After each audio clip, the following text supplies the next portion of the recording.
Hello to all my Mad Maniacs out there. Welcome to the Mad Top 10 Show, Episode 2. Today, we will be talking about my top 10 favorite queues in Walt Disney World. Now, I know for most people at most amusement parks, waiting in line is the worst part. You only get to do so many rides in a day, so the longer the wait is, the worse the experience is oftentimes. However, at Disney, that can sometimes not be the case. You see, Disney puts so much attention to detail into all of their queues that it makes some of them actually quite enjoyable. You know, as enjoyable as waiting in line for 4 hours for Flight of Passage can be. Before I start my list, I just want to say that this list was actually quite difficult to make. Not because I didn't have that many choices, but because there were so many choices of different queues.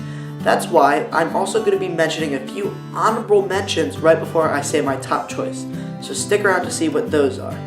Also, let me know in the comments down below if there were any queues that I missed that you really enjoyed that didn't make the list.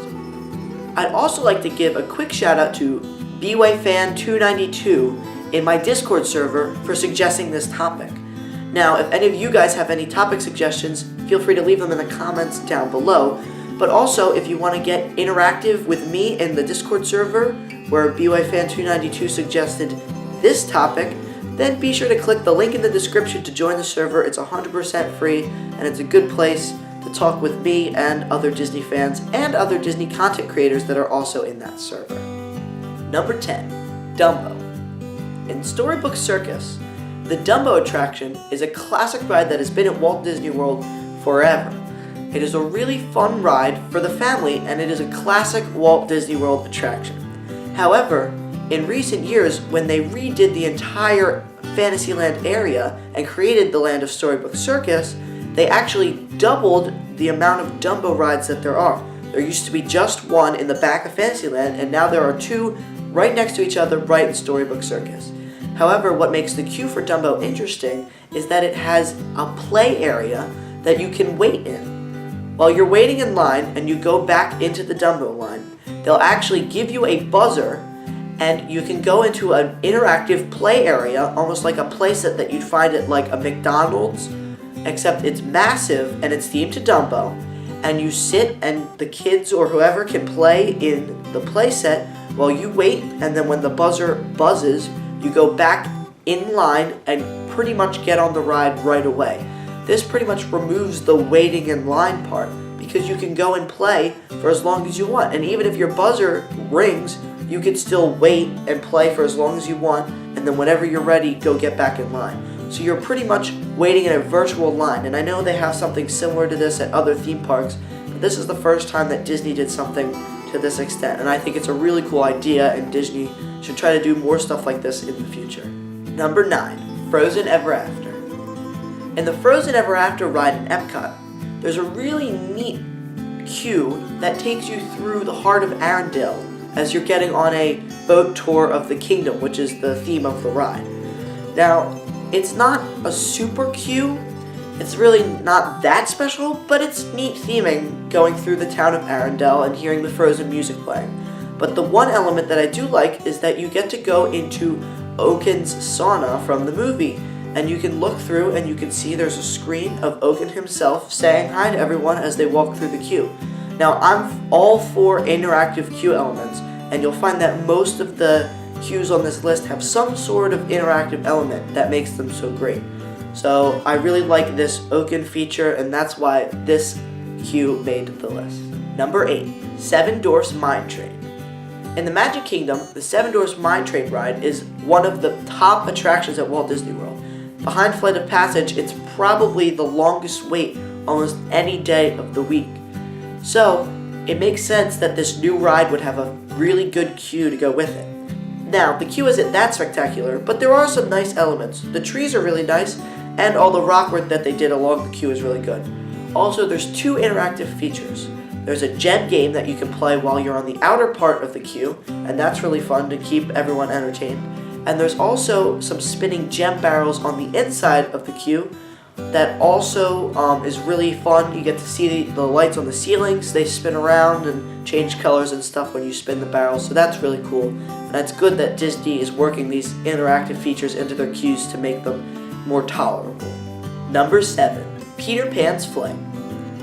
Now, Peter Pan's Flight for a dark ride has a really long wait a lot of the times, upwards of an hour to an hour and a half to even 2 hours at the peak season. But just recently, Peter Pan's Queue got an upgrade. Now in the queue, you walk through the Darling's house, walking through the kids' nursery, and there's so many interactive elements in there. For example, Disney uses projection mapping to see Tinkerbell fly around the room and interact with various elements. For example, you can see Tinkerbell flying into a chest, a toy chest, and you can see the light bouncing around inside and the chest even opening and closing a little bit. There's so many different interactive features like that. There's also a feature where your shadow is projected on a wall as you're walking through, and occasionally Peter Pan's shadow, like the one from the movie, will walk through, and then bells will come from the ceiling, and if your shadow touches the bell will ring. And that's a really neat feature because it uses more advanced technology to get your shadow to interact with the various motion sensors that causes the noises to trigger. Also, there's a butterfly feature where the butterflies can come and land on your finger, and that's really cool too.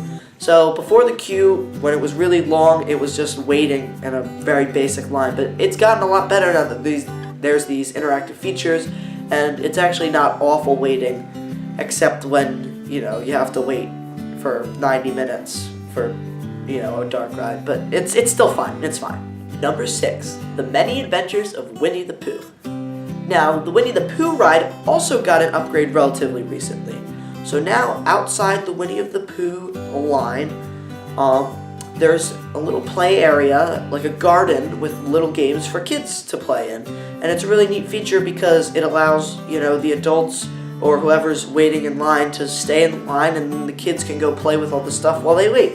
So that's kind of a cool feature. There's various, garden games related to like carrots and all that sort of stuff. And I'm not sure the exact details, but they're fun. And it's a good way to spend the time in line. Also, once you get further into the line, there's these walls it's a screen, but it looks like honey trickling down a wall, and you can actually touch your hand to the wall and try to rub away the honey, and there's actually like a story underneath, like a picture and then some like words that follow along the story, so you can entertain yourself in that way while you're waiting in line. Now, Pooh doesn't have as long of a wait as Peter Pan normally does, so you're not spending as much time in the queue, so it's not as important, but they still put a lot of good detail into this, and I think that, it's good that Disney is taking queues that are even short sometimes and making them still interactive so that while you're in the queue, they're still enjoyable.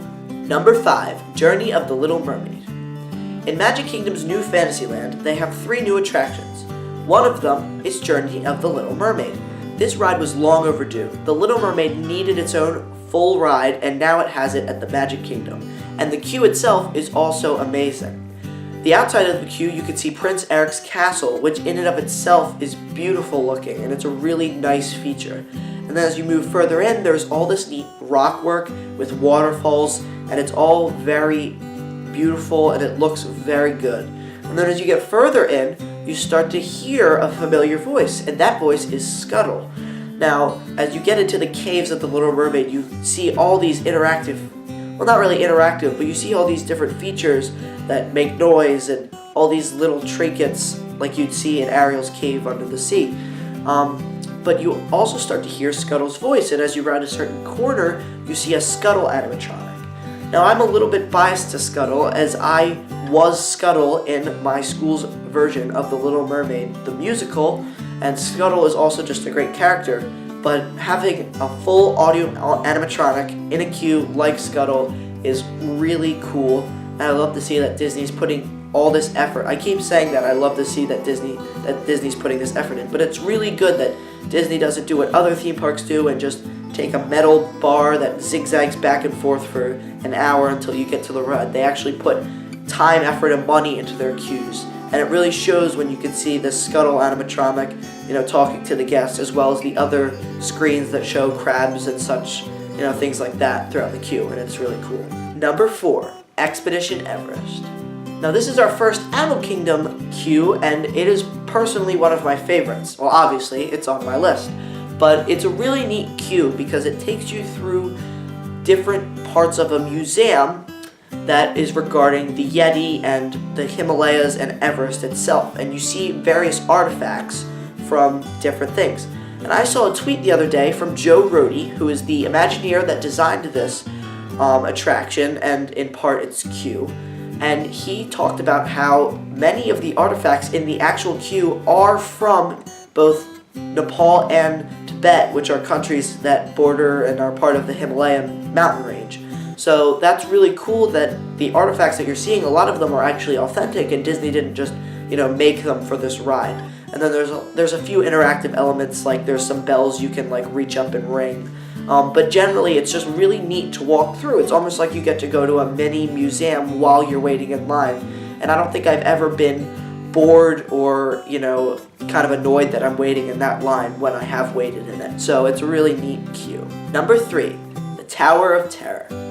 Now, the Tower of Terror is a staple Disney attraction. It's the first thing most people think of when they hear the park Hollywood Studios. It is, at this point, the park's icon now that the Sorcerer's Hat is gone, as well as the Great Movie Ride. Rest in peace, Great Movie Ride. But, it's a really important ride, and, the queue itself fits that. So it has multiple sections. The first section is the garden, and there's nothing too special about it, but it's neat. And then you get up to the top, and what I really like is that there's these fountains, and they look old and beat up, and most people would be like, wow, Disney takes really poor care of, this fountain. But that's the idea. This is an old abandoned hotel, and Disney makes it look so old and abandoned, which is what they're going for. Every detail in the entire queue makes it look like an abandoned hotel. And then obviously once you get into the hotel, that's where the theming really kicks in. Because then you're in the lobby, and you see this whole old lobby all with cobwebs, and it looks exactly as it would have looked however many years ago that the story takes place, but with cobwebs. And it looks really neat that Disney put all this effort in. Parts that you don't even walk through, that are just in the distance, have so many details in it. It's really amazing. Then you go into the library, where you see a snippet of a fake Twilight Zone episode that the ride is based off of. It tells the story of the ride. The library itself is a really neat and underappreciated room. Everyone focuses on the TV, but there's so many details around the entire room. So the next time you're in there, really take a look around before the video starts and it's not dark, and see all the little details that are on the shelves and the various things in there. And then you move into the basement. That's not the best part of the queue really, but it's still neat. You get to go into the elevator and then the ride starts. Number 2, the Haunted Mansion. Now, the Haunted Mansion is an interesting one, because the age-old question with the Haunted Mansion queue is, where does the queue end? For the hardcore fans of the Haunted Mansion, you will know that there is a part of the attraction called the stretching room, where you go into a room and the room stretches. You see portraits stretch, and then from there you go into another smaller queue to get into the Doom Buggies. Now, people have questioned whether the stretching room is actually part of the queue, or whether it's part of the attraction. It plays such an integral role into the attraction that people claim that it's part of the attraction. But once you're done in the stretching room, you also have to get back in a queue to get onto the ride. So, in my opinion, it is part of the attraction. And I say that just because the queue after is purely just to load people onto the cars. There's not that much actual waiting. It's not more of a queue. So in that regard, the stretching room is part of the attraction, and it does lessen the queue a little bit, but I would still put the queue at number 2 on my list due to its interactive elements outside. There's an organ that, plays itself. There's a bookcase that's kind of like whack-a-mole where you can push things in and out. And then there's also a couple graveyards, and all the graveyards have different funny sayings on it that make them really, it's a fun time to just read them and see the different rhyming ones and see the funny ones. And then there's a pet graveyard too, with a tribute to Mr. Toad, because that ride closed a couple years ago. And it's overall just really neat queue to just look around and see the different things. So even though I'm not counting the stretching room as part of the queue, I still think that it is the second best at Walt Disney World. Before I get into the number 1 queue at Walt Disney World, I just want to mention a few honorable mentions that barely got off the list. First one is Star Tours. It's a fun queue and there's not too much going on, but I do really like the one droid. G29T is a security droid at Star Tours who makes a lot of funny comments as you're going through the queue. So the next time you're in the queue, listen to what he has to say instead of just looking at your phone, because he's pretty funny and it adds a good element to the queue. The next honorable mention is Test Track. And I say this for one main reason. While there are some cool cars in the queue, it's that the interactive design your car feature is technically part of the queue, and I really like getting to design my own car, so for that reason I'm putting it on the honorable mention list. And then the winner, the number one best queue, is Flight of Passage at Animal Kingdom. So Flight of Passage in and of itself is probably one of the best rides, if not the best ride at Walt Disney World. And granted that it's one of the newest ones, it also has one of the best queues. Now, granted that people will wait 4, 5, 10, I don't know, the whole day in line for this ride, a really long time. They have a really big, long queue, and I've only ever been in the full queue once, and it was just a quick walkthrough because I went at the beginning of the day with my friend Nick, literally at rope drop.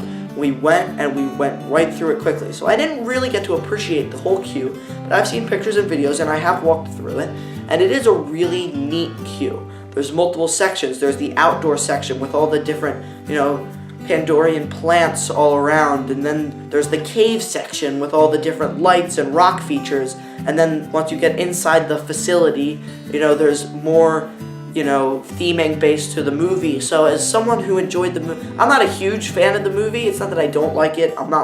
It's not a cult following sort of movie, but I do enjoy the movie and I enjoyed the theming to the movie, and there was the cool feature with the Navi in the case, and that was pretty cool. So overall, I think that because it's so long of a queue and it's so extensive, it gave Disney the most room to run with various themes and sections of the queue, and that's the main reason that it's number one. The whole queue, even though it's really long and people probably don't have the best memories in it because they waited 5 hours for one ride, it's still a neat queue, and it was really cool to see in person, and I still think it deserves the number one spot on the list just because Disney put so much effort into this one queue.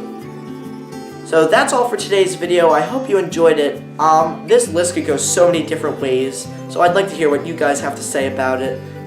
Whether I missed one completely or whether you think Flight of Passage doesn't deserve the number one spot. I just want to hear what you guys have to say, so let me know down in the comments below. And also just a reminder, if you want to join my Discord server, a link to that will also be in the description, so you can go there and suggest things for different videos. I also, talk to pretty much anyone that talks in that Discord server, so if you want to talk with me directly, we can do that there too. But that's all for now. If you guys liked this video, please give it a big thumbs up, and subscribe and hit that bell, all that stuff, and I will see all of you Mad Maniacs in the next video.